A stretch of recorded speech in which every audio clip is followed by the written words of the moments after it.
بسم اللہ الرحمن الرحیم۔ آج کا میرا موضوع قادیانیت، دیوبندیوں کا مثل نبی اور مانند نبی کا عقیدہ۔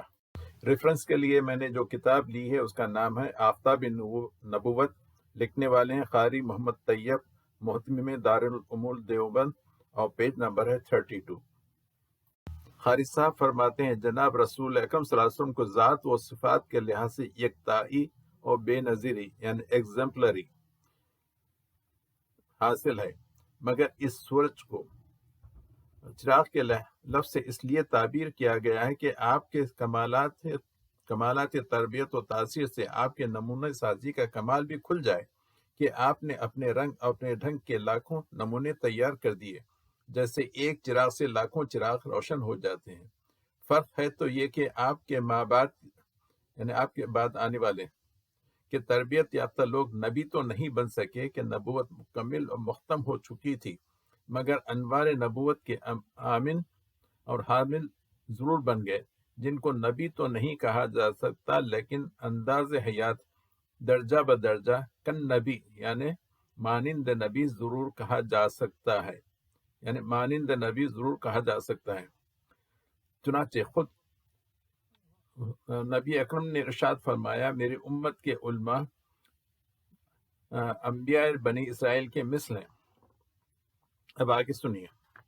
فرماتے ہیں چنانچہ انبیاء پر اگر وحی آئی تو ان ربانیوں کو الہام ہوا، اگر انبیاء کو غیبی امور کا مشاہدہ ہوا تو ان مقدسین کو کشف ہوا، اگر انبیاء کے ہاتھ پر معجزات ظاہر ہوا تو ان بزرگوں کے ہاتھوں پر کرامتوں کا ظہور ہوا، اگر انبیاء نے اپنے سپرد شدہ خطوں اور منطقوں کو علم و اخلاق سے رنگ دیا تو کاملین میں سے بھی جو جہاں بیٹھ گیا اس خطے کو اصلاح و رشد سے بھر دیا، ہدایت سے بھر دیا، اور متقیوں کی جماعتیں تیار کر دی۔ اور اگر انبیاء نے غیبی خبریں دی تو ان اولیاء نے کتنے ہی مخفی جہانوں کے